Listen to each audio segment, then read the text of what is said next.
ट्रॅफिकमध्ये असताना 1.5 तास आमचा गेला, त्याच्यामुळे यायला उशीर झाला.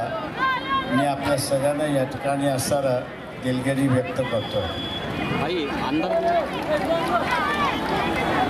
एकंदरीत परिस्थिती आपण त्या ठिकाणी पाहतोय. काल मुंबईमध्ये असताना 2 तमाशा झाला, एक शिवाजी पार्कला झाला आणि एक DC ग्राउंडवरती झाला. एकमेकांना शिव्या घालण्याच्या पलीकडे दुसरं काहीच मला त्या ठिकाणी सापडलं नाही. पुढच्या 5 वर्षामध्ये आम्ही काय करणार त्याचा कुठलाही कार्यक्रम नाही, अशी असणारी परिस्थिती आहे. बेरोजगारी वाढते, त्याच्याबद्दल काही नाही. या ठिकाणी सगळ्यात महत्त्वाचं म्हणजे पंतप्रधानाचं कार्यालय जे मानवतेचं कार्यालय असलं पाहिजे, हे मानवतेचं कार्यालय न राहता हे वसुलीचं कार्यालय आहे, हे आपण असं लक्षात घ्या. आणि या वसुलीमुळे या देशातलं 2014 ते राज्यसभेमध्ये प्रश्न विचारण्याच्या तारखेपर्यंत, ते मागच्या 3 महिन्यापर्यंत या ठिकाणी 17 लाख हिंदू कुटुंब की ज्यांची मालमत्ता 50 कोटीच्या वरती आहे, त्यांनी नुसताच देश सोडला नाही तर त्यांनी नागरिकत्व सोडलं, अशी असणारी परिस्थिती आहे. मित्रो, एका बाजूला हिंदू राज्य करायला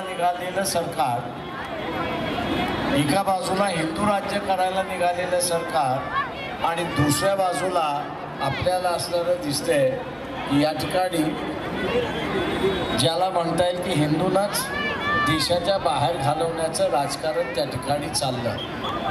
त्याच्यातले काही जण माझ्या ओळखीचे होते आणि म्हणून त्यांना असताना विचारलं की आपण देश सोडला हे मी समजू शकतो, पण नागरिकत्व का सोडलं?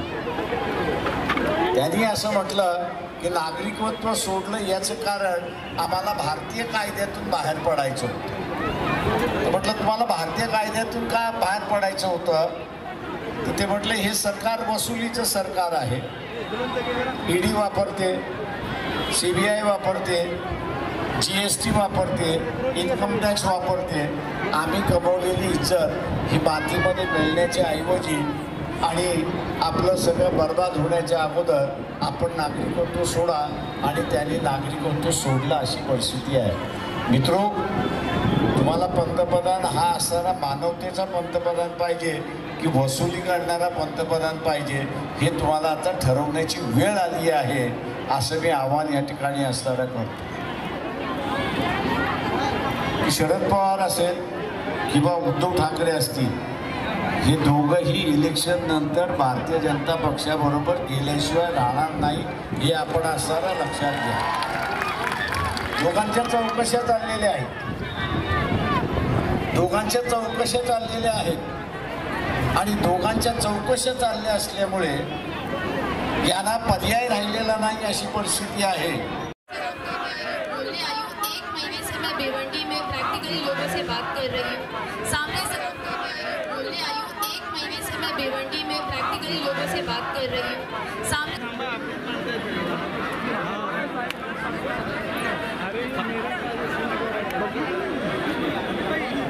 2 मिनटं घाई करायची नाही. आप सबसे विनंती है, ये सभा अभी खत्म नहीं हुई है. 2 मिनिट, 1 मिनिट. सुजय, मी एवढं महाराष्ट्रातलं सांगेन की 5-6 जागा सोडल्या की ज्या कम्फर्टेबल मार्जिननी निवडून येतील.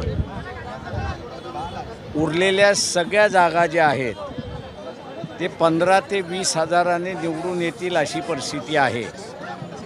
आणि म्हणून शेवटचा फेज संपल्यानंतरसुद्धा जे 400चा क्लेम करत होते, 4848 जागा जिंकू म्हणून सांगत होते, आज भारतीय जनता पक्ष आम्ही किती जागा जिंकणार हे सांगण्यापासून स्वतःला कुठेतरी रोखतात आहेत, अशी परिस्थिती आहे.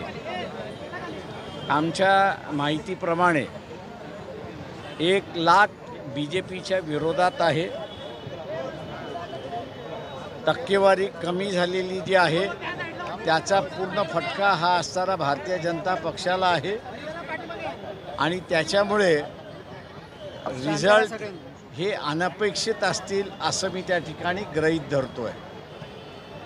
त्याच्यामुळे मीही या ठिकाणी स्वतःला आवरतो आहे की आम्ही असताना किती निवडून येऊ याचं मी आज काही सांगत नाही.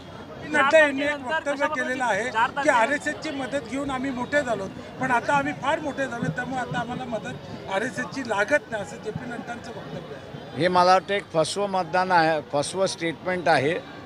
त्यांना मुसलमानांची मतं पाहिजे आणि म्हणून मुसलमानांना ते सांगतात आहेत की आमचा आणि RSSचा संबंध नाही, तेव्हा ते स्टेटमेंट खरं नाही.